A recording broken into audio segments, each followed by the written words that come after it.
Good morning વિદ્યાર્થી મિત્રો. હવે આજે સ્વાધ્યાયની શરૂઆત આપણે કરીએ છીએ. સ્વાધ્યાય 1.5. હવે પ્રશ્ન નંબર પહેલો માં એ લખેલો છે કે આપેલી સંખ્યાઓનું સમમેય અને અસમમેય સંખ્યાઓમાં વર્ગીકરણ કરો. તો આપણે અગાઉના લેક્ચરમાં વાત થઈ ગયેલી છે કે સમમેય અને અસમમેય સંખ્યાઓ કેવી રીતે તૈયાર થાય. સમમેય સંખ્યા અને અસમમેય સંખ્યાનો સરવાળો બાદબાકી કરીએ તો મળતો જવાબ પણ સમમેય અથવા અસમમેય હોય. બે અસમમેય સંખ્યાઓની બાદબાકી કે સરવાળો કરીએ તો બાદબાકી કરવાથી એવું બી બની શકે કે સમમેય સંખ્યા બની શકે. કે ઉદાહરણ જોઈએ ખ્યાલ આવશે. અહીંયા જુઓ, 2 કેવી સંખ્યા છે? સમમેય. વર્ગમૂળ 5 કેવી સંખ્યા છે? અસમમેય. અને બંને વચ્ચે બાદબાકી છે તો માટે આ સંખ્યા કેવી બનશે? અસમમેય બને.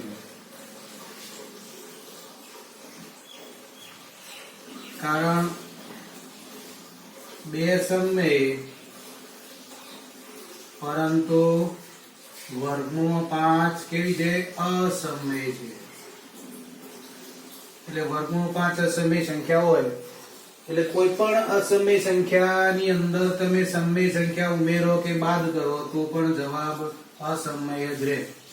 મગજમાં બરોબર લખી રાખજો. હવે આ દાખલાનું વિચારીએ, આમ પહેલી નજરે જોઈએ તો તમને શું લાગશે? 3 તમે કહો સમમેય, પછી વર્ગમૂળ 23 તમે કહો સાહેબ અસમમેય, તો આ સંખ્યાનો તમે જવાબ અસમમેય લખશો. પરંતુ અહીંયા પાછળ માઇનસ વર્ગમૂળ 23 છે એટલે આનું સાદુરૂપ આપીએ તો 3 વત્તા વર્ગમૂળ 23 ઓછા વર્ગમૂળ 23. તો વર્ગમૂળ 23 અહીં ઉડી જાય છે, જવાબ મળે છે 3. તો માટે જવાબ કેવો થશે? સમમેય સંખ્યા થશે. કારણ અહીંયા બે અસમમેય સંખ્યાઓનો લોપ થઈ ગયો. હવે આનો જવાબ લઈએ તો આના જવાબમાં જો વર્ગમૂળ 7 અહીંયા ઉડી જાય છે. વર્ગમૂળ 7 ઉડી જાય એટલે આનો જવાબ શું આવે? 2/7. વર્ગમૂળ 7 અહીંથી આ રીતે ઉડી જશે તો 2/7. તો પછી એ સંખ્યા કેવી બની જશે? સમમેય. કારણ કે અંદર વર્ગમૂળ વાળી કોઈ સંખ્યા નથી, પાઈ નથી. 1/√2 તો અહીંયા વર્ગમૂળ 2 કેવી છે? અસમમેય. તો માટે એ પણ સંખ્યા કેવી થઈ જશે? અસમમેય. કારણ વર્ગમૂળ 2 કેવી છે? અસમમેય છે. હવે 2π તો એ પણ કેવી બનશે? અસમમેય.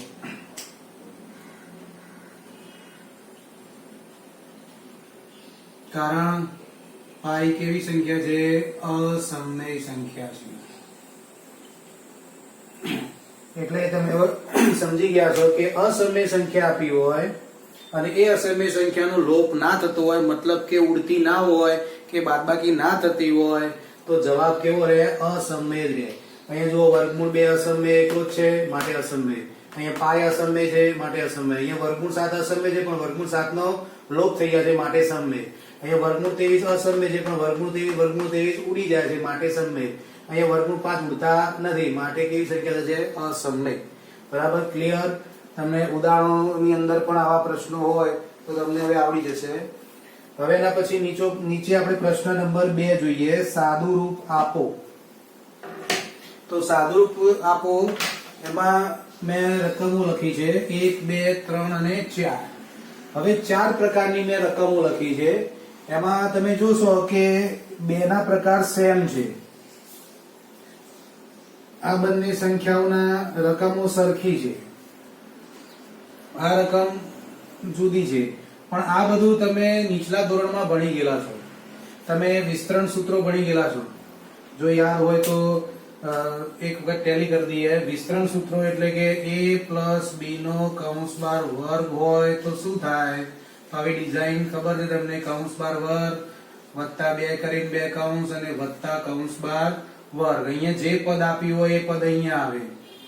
આ 2 નો ગુણાકાર a અને b નો, આ બે જે પદો આપ્યા હોય અહીંયા ગુણાકાર થાય અને અહીંયા b નો શું થાય? વર્ગ.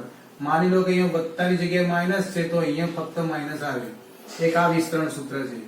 પછી બીજું વિસ્તરણ સૂત્ર એ રીતનું તમે ભણેલા છો કે a + b હોય, બીજા કૌંસમાં a - b હોય.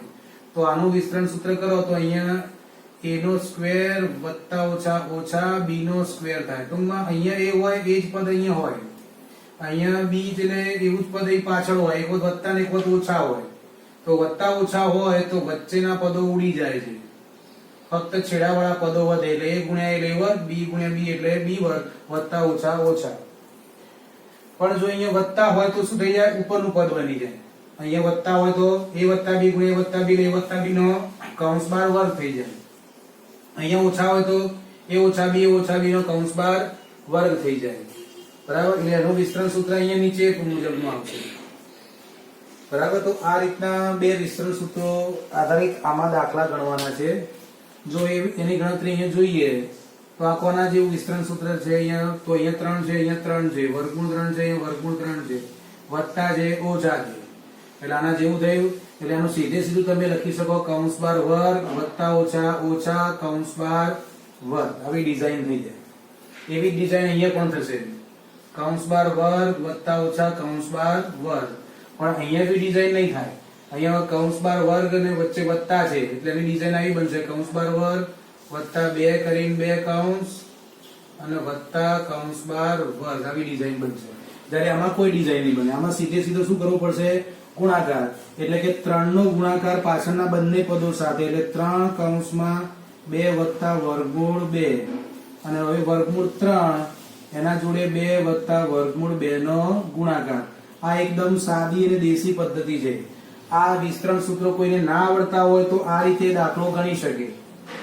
સમજાય છે ને વાત? બરાબર? આ 3 નું ડાયરેક્ટ આ ડિઝાઇન ના આવડતી હોય તો તમે આ રીતે પણ કરી શકો.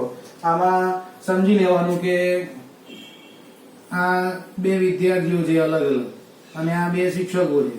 બંને વિદ્યાર્થીઓ લેસન કર્યું નથી એટલે હવે સજાને પાત્ર છે. તો પહેલા 3 નામના શિક્ષક આ બંને વિદ્યાર્થીને સજા કરશે, એમના વિષયનું લેસન નથી કર્યું. પછી બીજા વર્ગમૂળ 3 એ શિક્ષક આ બંને વિદ્યાર્થીને સજા કરશે. એટલે પહેલા 3 સજા કરી પછી વારો વર્ગમૂળ 3 નો આવે. એ જ રીતે અહીંયા પણ તમે ગણી શકો અને અહીંયા પણ તમે આ રીતે દાખલાને ગણતરી કરી શકો. તો હવે આપણે સાદુરૂપ આપીએ. આનું સાદુરૂપ બહુ સિમ્પલ છે કે 3 ગુણ્યા 3 નો 2 સાથે ગુણાકાર શું થશે? 3 2 6.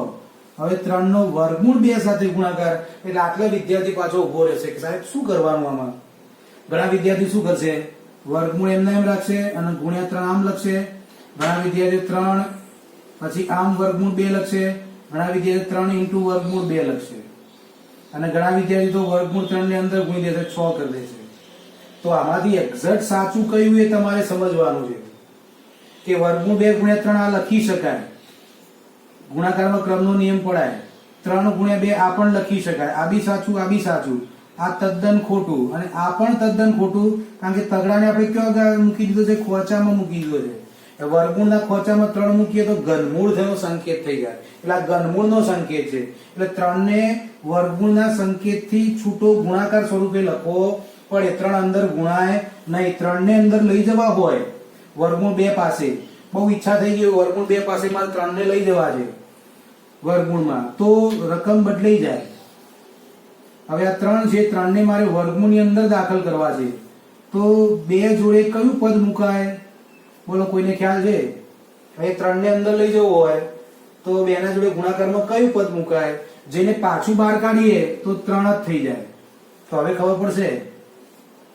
3 ની અંદર લઈ ગયા, ચલો ખબર નથી પડતી કઈ સંખ્યા બને. તો એવી કઈ સંખ્યા છે જેને વર્ગમૂળની બહાર લાવીએ તો 3 જવાબ થાય? તો 9. સીધી વસ્તુ છે. તો અહીંયા શું મુકાય? 9. એટલે વર્ગમૂળમાં 9 દુ 18 થાય. એટલે આ વર્ગમૂળ 18 જવાબ બી સાચો અને 3 ગુણ્યા વર્ગમૂળ 2 બી સાચો. બરોબર સમજી લેજો. અહીંયા ગણિતની અંદર કોઈ પણ વસ્તુ ના સમજાવી નહીં રાખવાની. એ વત્તા છે એટલે વત્તા આપણે એમ જ લખીશું 3 ઇન્ટુ વર્ગમૂળ 2. બંને થોડા જુદા લખવાના. હવે પ્લસ આવશે પાછું ચિહ્ન. વર્ગમૂળ 3 નો ગુણાકાર 2 સાથે એટલે 2 ઇન્ટુ વર્ગમૂળ 3. આપણે બબડો પહેલો લખ્યો, વર્ગમૂળ 3 પછી લખ્યો, વત્તા અહીંયા વર્ગમૂળ 3 ઇન્ટુ વર્ગમૂળ 2. હવે પાછો પ્રશ્ન થાય કે વર્ગમૂળ 3 ઇન્ટુ વર્ગમૂળ 2 નો ગુણાકાર આ રીતે લખાય કે આ રીતે? 3 દુ 3 ગુણ્યા 2 બરાબર વર્ગમૂળ 6 લખી શકાય? તો હા, અહીંયા લખી શકાય, કારણ કે બંને સંખ્યા વર્ગમૂળમાં છે. એટલે વર્ગમૂળમાં 3 ગુણ્યા 2 લખી શકાય. તો હવે એનો જવાબ લઈએ તો 6 વત્તા 3 વર્ગમૂળ 2 અને વત્તા 2 વર્ગમૂળ 3. ભૂલમાં સજાતીય સંખ્યાઓ ના સમજતા એ બંને વિજાતીય સંખ્યાઓ છે. અહીંયા વર્ગમૂળમાં 3 દુ 6 એટલે કે આ બેનો સરવાળો થાય નહીં. આનું પૂંછડું વર્ગમૂળ 3 છે અને આનું પૂંછડું વર્ગમૂળ 2 છે એટલે આ બંને સજાતીય નથી એટલે એમનો સરવાળો થાય નહીં. આ આપણો ફાઇનલ જવાબ છે. આનાથી આગળ જવાબ થઈ શકે નહીં. ઘણા વિદ્યાર્થીઓ 6 ને માં 3 ઉમેરી દે 9 વર્ગમૂળ 2 લખી દે તો એ ના ચાલે. 6 વત્તા 3 વર્ગમૂળ 2 ભેગી સંખ્યા છે અને કેવી સંખ્યા છે? ઉપરના વિવરણ પ્રમાણે અસમય સંખ્યા છે. આ પણ કેવી સંખ્યા છે? અસમય છે. અને આ બંને અસમય સંખ્યાઓ સજાતીય નથી એટલે એનો સરવાળો થાય નહીં. આ પણ અસમય સંખ્યા છે. આ સમય સંખ્યા છે એટલે 6 વર્ગમૂળ 6 માં ના ઉમેરી શકાય, 6 ને 3 વર્ગમૂળ 2 માં ના ઉમેરી શકાય, 6 ને 2 વર્ગમૂળ 3 માં ના ઉમેરી શકાય. એમના એમ જ રાખવું પડે. ચલો હવે અહીંયા જોઈએ તો અહીંયા પ્રથમ પદ કયું છે?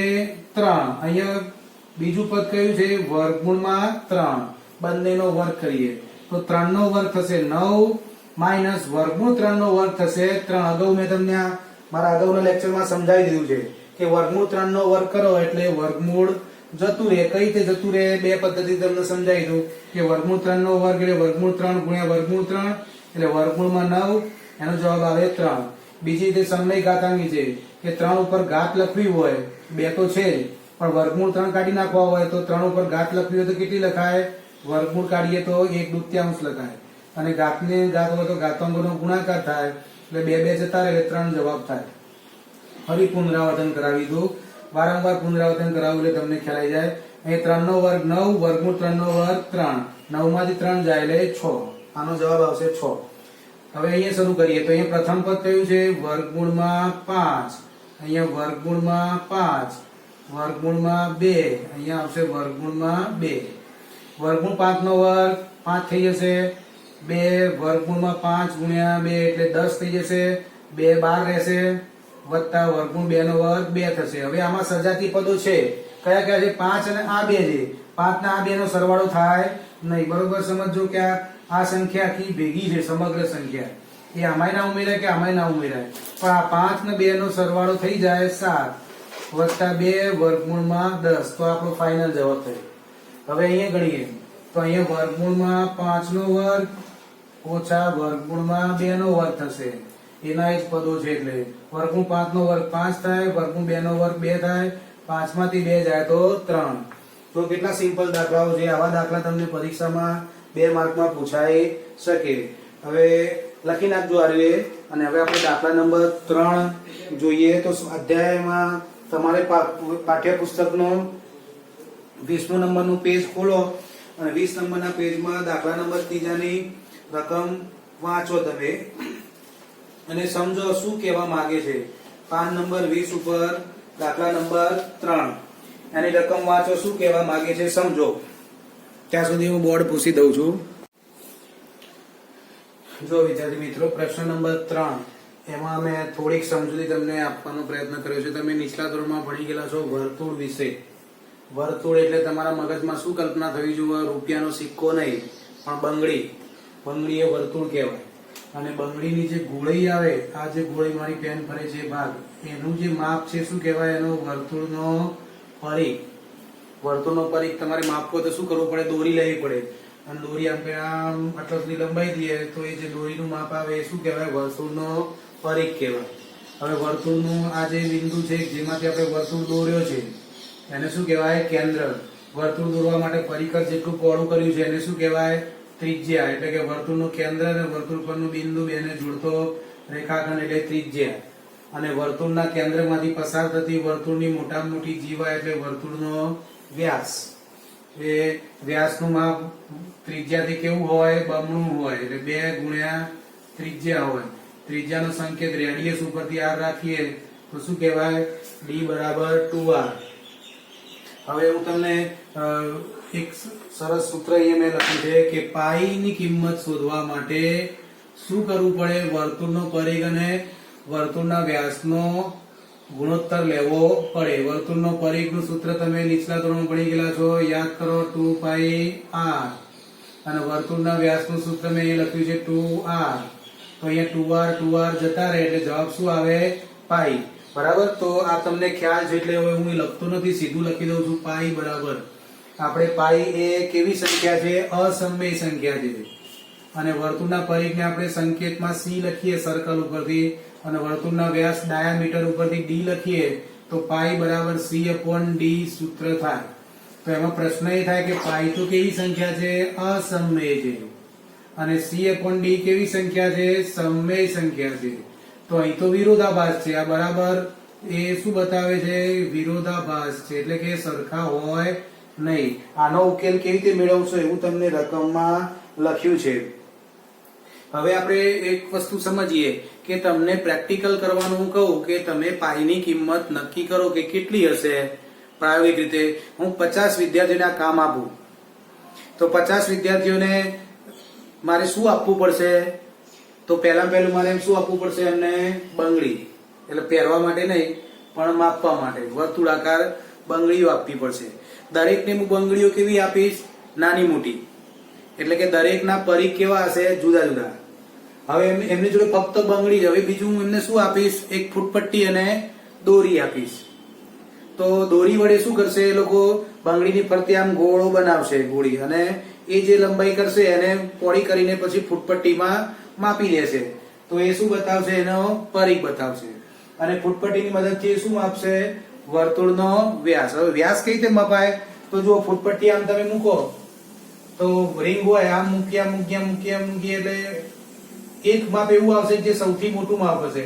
ઉપર જશો એટલે નાનું થશે, નીચે જશો એટલે નાનું થઈ જશે. તો સૌથી મોટું જે માપ મળે છે એ શું બનશે? વ્યાસ. તો તમારી જોડે બે માપ આયા. તમારી જોડે જે બંગડી મળી એમાંથી બંગડીમાંથી બે માપ આયા, એક પરિઘનો અને બીજો એક વ્યાસનો. હવે બંનેનો તમે ગુણોત્તર લો એટલે તમારો જવાબ કેવો આવશે? 3.14 કરીને ઓકડા સમથિંગ આવી જશે બરાબર. હું 50 વિદ્યાર્થીને એવું કહીશ કે ભાઈ તમારે આ ગુણોત્તર લેવાનું છે. એક વિદ્યાર્થીને કહી તમારે પોઈન્ટ પછી એક જ દશાંશ સ્થળ સુધીની કિંમત શોધવાની, બીજા વિદ્યાર્થીને કહી કે પોઈન્ટ પછી 2 દશાંશ સ્થળ, ત્રીજા વિદ્યાર્થીને પોઈન્ટ પછી 3 દશાંશ સ્થળ સુધી કિંમત શોધવાની કહે, પછી પોઈન્ટ પછી 4 દશાંશ સ્થળ સુધી. એમ 50 વિદ્યાર્થીઓને 50માં વિદ્યાર્થીને કેવી સંખ્યા શોધવી પડશે? પોઈન્ટ પછી 50 દશાંશ સ્થળ સુધીની કિંમત શોધવી પડશે. શોધી શકાય. તમે કેલ્ક્યુલેટરનો ઉપયોગ કરો તો 9 ડિજિટ સુધી જ આવે, એટલે કે પોઈન્ટ પછી આ 7-8 ઓકડા જ આવે. પણ તમે ભાગાકારની ક્રિયા કરે જો તો આગળના આગળ જવાબ આવી જાય. તો આ શું કર્યું આપણે? વિપુલદર્શિતા કરી કે એકને 1 દશાંશ સ્થળ સુધી કિંમત લીધી, બીજાને 2, ત્રીજાને 3, એમ કરતા કરતા બધાની કિંમતની શરૂઆત 3.14 થી થતી હશે. પછી જેને 3 દશાંશ સ્થળ સુધી કીધી છે તો અહીંયા આંકડો જુદો આવશે, 4 વાળાની આંકડો જુદો આવશે. જેમ જેમ આગળ વધતા જઈશું 50 સુધી પહોંચીશું તો પોઈન્ટ પછી બધાના આંકડા બધાને અલગ અલગ આવશે. એટલે કે ખરેખર આ કિંમત વાસ્તવમાં શું છે? પાઈની કિંમત એ અસમય જ છે. પણ આપણે જયારે ગુણોત્તર લઈશું એટલે આપણને એવું દેખાય છે કે ગુણોત્તર તો સમય છે, પણ ખરેખર એને પ્રાયોગિક રીતે જો વિચારીએ, પ્રેક્ટિકલી વાત વિચારીએ તો c/d નો ગુણોત્તરનો જવાબ દરેક જણને અલગ અલગ આવે. એટલે કે પોઈન્ટ પછી દરેક જણ વધારે દશાંશ સ્થળ લેતો જાય એમ બધાની કિંમતો અલગ આવતી જાય. એટલે આ વસ્તુ બિલકુલ સાચી છે કે પાઈ કિંમત એ કેવી છે? અસમય. હવે આપણે જવાબમાં શું લખવાનું? તો જવાબમાં તમે લખી શકો કે કોઈ પણ બે વાસ્તવિક સંખ્યાઓ હોય, કોઈ પણ બે વાસ્તવિક સંખ્યાઓ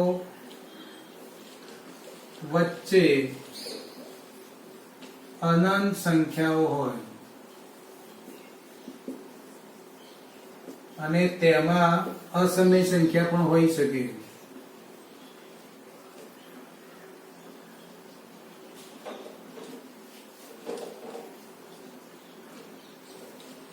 માટે પાઈ એ અસમય છે, કારણ c/d ના ગુણોત્તરનો જવાબ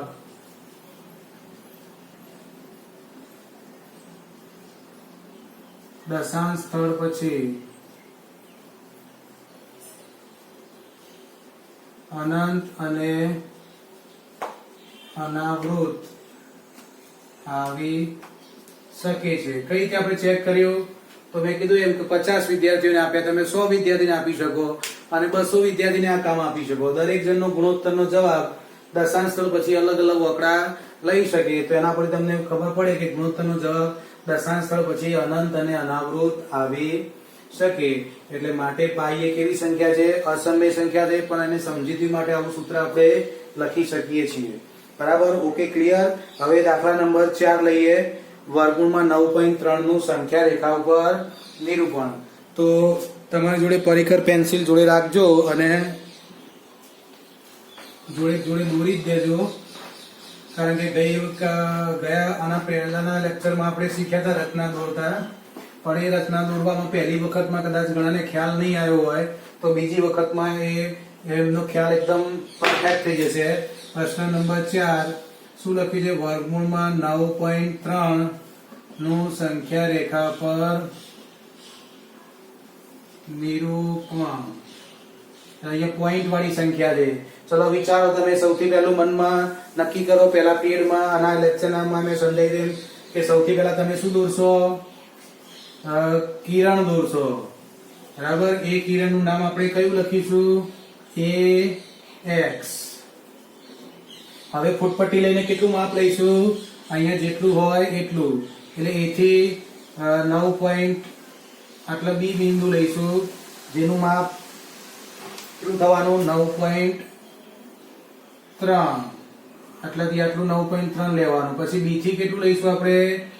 1 એકમ. એટલે ફૂટપટ્ટીની મદદથી આપણે અહીંયા 1 એકમ લઈશું, ત્યાં C લખી દઈશું અને અહીંયા લખી દઈશું આપણે B થી C 1 એકમ. એટલે B ને સંગત સંખ્યા આપણે 0 જેમ માની લઈએ, C ને સંગત સંખ્યા આપણે 1 જેમ માની લઈએ. ચલો હવે આગળનું સ્ટેપ શું આવશે? તો તમે કયા બિંદુ A અને C લીધા, તો A અને C ઉપરથી તમારે શું શોધવાનું? એનું મધ્ય બિંદુ. મધ્ય બિંદુ શોધવા માટે મેં તમને સિસ્ટમ શીખવાડી દીધી. મધ્ય બિંદુને આપણે શું નામ આપીશું? O. મધ્ય બિંદુ શોધવા માટે પરિકરણી ક્યાં મૂકીશું? A ઉપર. પેન્સિલ ક્યાં સુધી લંબાઈશું? O થી થોડે દૂર. એટલે પહેલાથી O નહીં મૂકી દેવાનું, આ તો અંદાજિત મૂક્યું કે આટલી આસપાસ આવે. તમારે તો પરફેક્ટ શોધવાનું. એટલે A ઉપર અણી મૂકીને પેન્સિલ અણી કેવી રાખવાની? અડધા કરતા વધારે, એટલે કે ઉપર ચાપ અને નીચે ચાપ મારી દેવાનું. પછી પરિકર ઉઠાવવાનું, ક્યાં મૂકવાનું? C ઉપર. અને C ઉપર મૂકીને પછી ઉપર અને નીચે ચાપ મારી દેવાના. અને એને પછી આપણે તૂટક રેખા વડે જોડી દઈશું તો આપણને કમ્પ્લીટ અહીંયા મળી જશે O. તમે એક્ઝેક્ટ દોરશો એટલે તમને ખ્યાલ આવી જશે. હવે O જે મળ્યું તો O નો આપણે ઉપયોગ કરીને શું કરીશું? સર્કલ દોરીશું. અડધું સર્કલ ક્યાંથી શરૂ કરીશું? A માંથી. અને કેટલા સુધી પહોંચાડીશું એને? C સુધી. C સુધી પહોંચી જાય એટલે હવે કોનો વારો આવશે? B નો. B આગળ શું મૂકીશું આપણે? કોણમાપક. કોણમાપકની મદદથી આપણે કેટલો માપ લઈશું? 90. અને 90 દોરીશું ને જ્યાં છેદે ત્યાં આપણે કયું નામ લખીશું? D. અને આ જે રેખાખંડ દોર્યો એનું માપ કેટલું મળશે? 9.3. તમને મેં ગણતરી ગઈકાલે સમજાવી હતી. આની પણ ગણતરી કરવી હોય તો કરી શકાય. હોશિયાર વિદ્યાર્થી ટ્રાય કરજો, આવે છે કે નહીં ચેક કરજો. બરાબર. હવે પરિકરણી ક્યાં મૂકવાની? B ઉપર. અને કેટલો ચાપ લેવાનો? D સુધીનો. અને પછી આમ કે આમ એને લંબાઈ દેવાનું. એટલે અહીંયા તમને એક નવું બિંદુ મળશે. એ નવા બિંદુને આપણે E નામ આપીશું. અને એને સંગત સંખ્યા કેટલી થવાની? વર્ગમૂળમાં 9.3. કેટલાથી કેટલું માપ વર્ગમૂળમાં 9.3 થવાનું? તો B થી શરૂ કરીને E સુધીનું માપ એ કેટલું થવાનું? વર્ગમૂળમાં 9.3. તો ક્લિયર? ફરી વખત બોલી જાઉં. સૌથી પહેલા શું દોરવાનું? AX કિરણ. એના ઉપર A થી B કેટલું માપ લેવાનું? 9.3. B થી C કેટલું માપ લેવાનું? 1. B, A અને C નું શું લેવાનું? મધ્ય બિંદુ.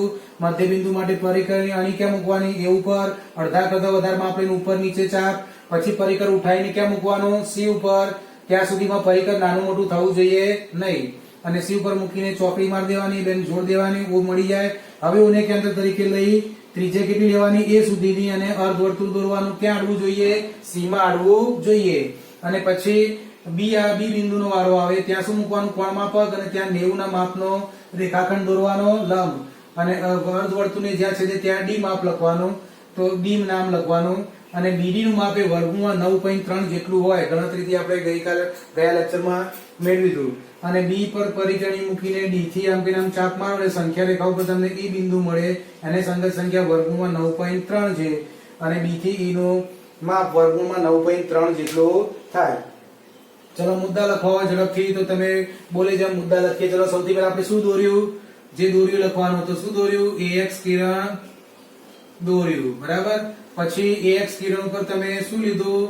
ax કિરણ પર AB બરાબર કેટલા થાય? 9.3 થાય તેવું બિંદુ કયું લીધું? B લીધું. બરાબર. કયું બિંદુ લીધું? B બિંદુ. હવે ફરીથી ax કિરણ પર આગળ વધીએ. હવે AB બરાબર 9.3 થાય, BC બરાબર 1 થાય તેવું બિંદુ કયું લીધું આપણે? C લીધું. ખ્યાલ આવે ને? આપણે B અને C બે બિંદુઓ લીધા, B અને C. એટલે AB બરાબર 9.3 થાય તેવું બિંદુ B લીધું અને BC બરાબર 1 થાય તેવું બિંદુ C લીધું. હવે આપણે શું કર્યું? તો AC રેખાખંડનું મધ્ય બિંદુ, મબી એટલે મધ્ય બિંદુ કયું મેળવ્યું? O મેળવ્યું. બરાબર. કઈ પદ્ધતિ મેળવ્યું તમે જાણો છો. હવે O મધ્ય બિંદુ મેળવ્યું પછી આપણે શું કર્યું? O ને કેન્દ્ર તરીકે લઈ કેટલી ત્રિજ્યા લીધી? તો OA ત્રિજ્યાનો અર્ધવર્તુળ દોર્યું. અર્ધવર્તુળ દોર્યું. અહીંયા OA ત્રિજ્યાનું લખીશું. અર્ધવર્તુળ દોર્યું.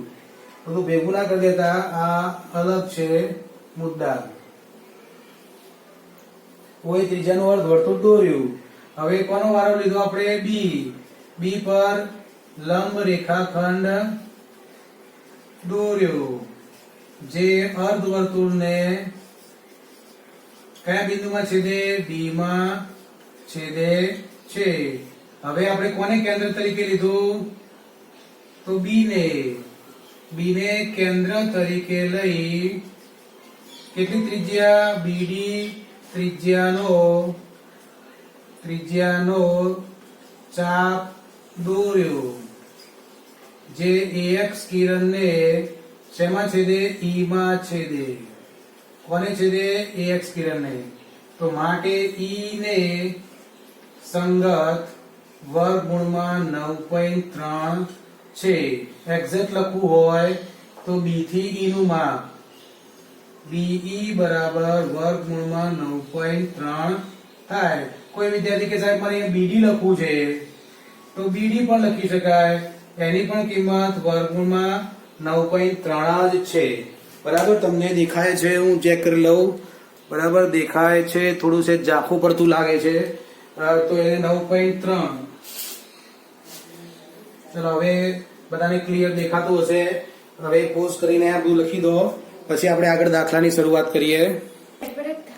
જો વિદ્યાર્થીઓ આપણે સંખ્યા રેખા ઉપર અહીંયા A હતું, અહીંયા B હતું, અહીંયા C હતું અને આપણે અહીંયા X લીધું હતું. હવે કોણ માપક વડે 90 નું માપ તમને આવડે છે? દૂર કર. કોણ માપક વડે તમને 90 નું માપ કેવી રીતે લેવાનું ખબર છે. પણ કોઈ વિદ્યાર્થી કે સાહેબ મારે પરિકર્તી લેવું છે ને હું ભૂલી ગયો છું, 8મા ધોરણમાં હતું, તો હું એમને જસ્ટ યાદ કરી દઉં કે પહેલા B માંથી 90 નો લંબ રેખાખંડ દોરવો હોય તો પરિકરની અહીં ક્યાં મૂકવાની? B ઉપર. અને આશરે ત્રિજ્યાનો 1 અને આ બાજુ 2 ચાપ માર દેવાના. પરિકરની મૂકીને આમ અને આમ. પરિકરની B ઉપર મૂકવાની, પેન્સિલ અમુક લંબાઈ દે પછી આમ અને આમ 2 ચાપ મારવાના. એટલે તમે 2 બિંદુ વધારાના મળ્યા. હવે પરિકરની ક્યાં મૂકવાની? આ ચાપ ઉપર. અને આના કરતા સહેજ વધારે માપ લઈને ઉપર અને અહીંથી નીચે આમ 2 ચાપ માર દેવાના. આના ઉપરથી આ ચાપ મારવાનો અને આના ઉપરથી આ ચાપ મારવાનો અને એને જોડ દેવાનો. તો આ લંબ રેખાખંડ થઈ ગયું. તમે ધોરણ 8માં શીખી ગયા હતા. બરાબર. ખ્યાલ આવી ગયો કે B ઉપર અણી મૂકીને 2 બાજુ આશરે ચાપ માર દેવાના, ત્રિજ્યા બદલવાની નહીં. પછી ચાપ ઉપર અણી મૂકવાની, અડધા કરતા વધારે માપ લઈને ઉપર અને પછી C ઉપર ચોકડી માર દો એટલે 90 નો ખૂણો થઈ જાય. બરાબર. ક્લિયર. તો હવે આપણે આ રચનાનો વિભાગ પૂરો કરીએ. હવે પ્રશ્ન નંબર 5 લઈએ. એમાં લખ્યું છે આપેલી સંખ્યાઓનું છેદનું સમીકરણ કરો. પ્રશ્ન 5 શું લખ્યું છે કે આપેલી સંખ્યાના છેદનું સમીકરણ કરો. સમીકરણ કરો. હવે સમીકરણનો પાછો મતલબ તમારે સમજવો પડશે. અને છેદનું સમીકરણ કેમ કરવું પડે? પહેલું તો શા માટે એનો જવાબ વિચારીએ કે શા માટે સમીકરણ કરવું પડે. તો 1/√2 જેવી એટલે કે છેદમાં, જેવી છેદમાં અસમય આવતી હોય તેવી સંખ્યાનું સંખ્યા રેખા પર નિરૂપણ અઘરું છે, અથવા તો શક્ય નથી એમ કહીએ તો બી ચાલે. તેના નિવારણ માટે છેદને સમયમાં ફેરવાય છે, તેને છેદનું સમયીકરણ કહે છે. જો સમજણ પડી ગઈ? આ બીજી વ્યાખ્યા થઈ કે છેદને સમય સંખ્યામાં ફેરવાની ક્રિયાને છેદનું સમયીકરણ કહે છે. હવે છેદનું સમીકરણ કરવું હોય તો શું કરવું પડે? દાખલા તરીકે 1/√2 હોય તો ને √2 વડે ગુણીએ અને √2 વડે ભાગીએ. આમ કરવાથી રકમમાં કોઈ ચેન્જ થાય નહીં, પણ છેદમાં √2 ગુણ્યા √2 એટલે શું થઈ જશે? 2. અને ઉપર શું થઈ જશે? વર્ગમૂળમાં 2 આવી જશે. આ બેનો ગુણાકાર √2 થઈ જાય. તો છેદનું સમીકરણ થઈ ગયું. તો હવે તમે √2/2 ને સંખ્યા રેખા ઉપર નિરૂપણ કરી શકો. સંખ્યા રેખા ઉપર કઈ કઈ સંખ્યાનું નિરૂપણ આપણે કરીશું? તો પહેલા વર્ગમૂળમાં 2, √3, √5 આવી બધી સંખ્યા. પછી વર્ગમૂળમાં 2.3, વર્ગમૂળમાં 3.5, વર્ગમૂળમાં 5.7 આવી પોઈન્ટ વાળી સંખ્યા. પણ જ્યારે 1/√2 નું સંખ્યા રેખા પર નિરૂપણ કરવું હોય તો અઘરું પડી જાય, કરી શકાતું નથી. એના નિવારણ માટે આને સમકન્વર્ટ કરી દેવાની, છેદમાં સમય સંખ્યા લઈ લેવાની. એટલે છેદમાં સમય સંખ્યા લાવવા માટેની ક્રિયાને છેદનું સમયીકરણ કહે છે. તો અહીંયા આપણે ઘણી બધી સંખ્યાઓ આપી હોય કે જેનો છેદ અસમય હોય અને સમય સંખ્યામાં ફેરવવાનો. તો વર્ગમૂળ જો 2 આપ્યા હોય તો વર્ગમૂળ 2 વડે જ ગુણી દેવાના અને ભાગી દેવાના. વર્ગમૂળ 3 આપે તો વર્ગમૂળ 3 વડે ગુણી દેવાના, ભાગી દેવાના. વર્ગમૂળ 5 આપે તો વર્ગમૂળ 5 વડે ગુણી દેવાના અને ભાગી દેવાના. ઈઝી. પણ માનો કે કોઈ પદ આપી હોય તો આપણે દાખલા ગણીશું એટલે આપણને ખ્યાલ આવશે કઈ રીતે જવાબ લાવવાનો.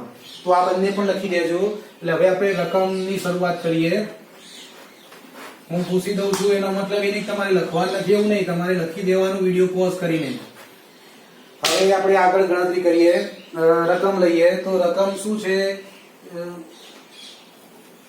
પહેલી જ રકમ છે બહુ જ સહેલી, 1/7.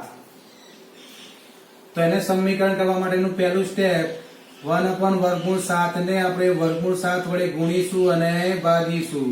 અંશનો ગુણાકાર અંશ સાથે એટલે √7 × √7. આ બેનો ગુણાકાર √7 ગુણ્યા √7 એટલે વર્ગમૂળમાં 49 અને વર્ગમૂળમાં 49 નો જવાબ આવે 7. બરાબર? આ એનો જવાબ થયો. હવે બીજી સંખ્યા લઈએ. બીજી સંખ્યા અહીંયા છે 1/7 -√6. ચલો આનું સમીકરણ કરવું છે. તો આના સમીકરણ માટે તમારે થોડુંક પ્રયત્ન કરવો પડશે. તો પહેલું √7 -√6 છે, એને કોના વડે ગુણવાના? ઘણા વિદ્યાર્થી કે સાહેબ √7 વડે ગુણી દો, પણ √7 વડે ગુણીએ તો 7 નું સમીકરણ થાય, પણ √6 નું તો સાહેબ છોકરાઓ કે સાહેબ √7 અને √6 બંને વડે ગુણો. તો બંને વડે ગુણીએ તો શું થાય? આનો ગુણાકાર આની સાથે કરો તો ખાલી 7 જ સમય થયા, પણ √6 તો પડ્યા લેવાના પાછા. તો શું કરવું પડશે? આને વિરોધી કરણી અથવા અનુબદ્ધ કરણી, શબ્દો તમારા માટે નવા છે, ધોરણ 10 માં આવશે. બરાબર? કરણી એટલે વર્ગમૂળ ચિહ્ન વાળી સંખ્યાઓને કરણી કહેવાય, એટલું યાદ રાખવાનું મગજમાં. કરણી એટલે આવા ચિહ્ન વાળી સંખ્યા, ચિહ્ન વાળી સંખ્યા. તો આ ચિહ્ન વાળી સંખ્યા એની વિરુદ્ધ લઈ લેવાની. એટલે વત્તા હોય તો શું લઈ લેવાનું? ઓછા હોય તો શું લઈ લેવાનું? વત્તા. બાકીના પદો એમના એમ. બરોબર? સમજણ પડી ગઈ? બરાબર? બે સંખ્યાઓનું જોડકું છે, આને કૌંસ કરીશું, આને પણ કૌંસ કરીશું. એ જ વસ્તુ ઉપર લખવાની. ચલો ક્લિયર? ખબર પડી ગઈ? જ્યારે બે સંખ્યાઓ આવી રીતે અસમય સંખ્યાનો તફાવત આપ્યો હોય તો એને વિરોધી સંખ્યા લઈ લેવાની, આનો અનુબદ્ધ કરણી કહેવાય. એટલે વર્ગમૂળ a - વર્ગમૂળ b ની અનુબદ્ધ કરણી એટલે એની વિરોધી વર્ગમૂળ a વત્તા વર્ગમૂળ b હોય, બરાબર. જો પ્લસ હોય તો એની વિરોધી કરણી એ થાય, માઇનસ વાળી થાય. ચલો આનો ગુણાકાર કરીએ. ચલો 1 નો ગુણાકાર સાથે આની સાથે કરીશું એટલે વર્ગમૂળ 7 વત્તા વર્ગમૂળ 6 એમને એમ રહેશે. આ બે નો ગુણાકાર કરીએ તો ફરીથી સમજો કે અહીંયા વિસ્તરણ સૂત્ર પ્રમાણે અવયવ પડશે. આના વિસ્તરણ સૂત્ર પ્રમાણે એનું વિસ્તરણ થશે તો અહીંયા વર્ગમૂળ 7 નો વર્ગ થશે વત્તા ઓછા ઓછા વર્ગમૂળ 6 નો વર્ગ થશે. આની પહેલા જ આપણે જોઈ લીધું. ઉપરનું એમના એમ, નીચે વર્ગમૂળ 7 નો વર્ગ 7 ઓછા વર્ગમૂળ 6 નો વર્ગ 6. 7 માંથી 6 જાય એટલે 1, એટલે નીચે 1 હવે લખવાની જરૂર નથી. તો આપણો જવાબ થઈ ગયો. આ છેદનું આપણે શું કર્યું? સમીકરણ. હજુ આપણે એક દાખલો બીજો ગણીએ એટલે તમને વધુ ખ્યાલ આવે. બીજા નંબરનો દાખલો. આની રકમ 1 વર્ગમૂળ 5 વત્તા વર્ગમૂળ 2 છે. 1 વર્ગમૂળ 5 વત્તા વર્ગમૂળ 2 છે. ચલો એની ગણતરી કરીએ. આ સાઈડ હું પૂછી દઉં છું, તમે લખી દેજો. બરાબર. વિડીયો આગળ વધી ગયા પછી પાછળ થાય, કદાચ કોઈ વિદ્યાર્થીને એ પ્રશ્ન હોય તો YouTube નો વિડીયો સ્ટોપે કરી શકાય, પાછળ બી કરી શકાય, દોડાવી બી શકાય, પણ દોડાવતા નહીં તો ખબર નહીં પડે. પણ પાછળ તમે કરી શકો એટલે વારંવાર બી જોઈ શકો. પછી આગળ અહીંયા વર્ગમૂળ 5. ચલો એની અનુબદ્ધ કરણી. પછી બોલો કયું ચિહ્ન લઈશું? માઇનસ. પછી શું લઈશું? વર્ગમૂળમાં 2. જે વસ્તુ નીચે લીધી એ જ વસ્તુ આપણે ક્યાં લેવી પડે? ઉપર લેવી પડે. પછી ઉપર પ્લસ ના થઈ જાય, ધ્યાન રાખજો. એટલે ઘણા પાછા નીચે માઇનસ કરી ઉપર પ્લસ કરી દેશે. પ્લસ કરે તો આ બે ઉડી જશે, પાછો એને જવાબ આવશે. અને પ્લસ કરો તો આ સંખ્યા આખી જુદી થઈ જાય, એટલે મૂળ દાખલાની રકમ બદલાઈ જાય. હવે ગુણાકાર કરીએ તો ઉપર વર્ગમૂળ 5 માઇનસ વર્ગમૂળ 2 એમના એમ, નીચે પાછો તફાવત નિરીત કૌંસ બાર વર્ગ માઇનસ કૌંસ બાર વર્ગ. જો માઇનસ જ આવ્યું કારણ કે વત્તા ઓછા ઓછા, અહીંયા પણ ઓછા વત્તા ઓછા જ આવે એટલે અહીંયા ચિહ્ન માઇનસ જ આવશે.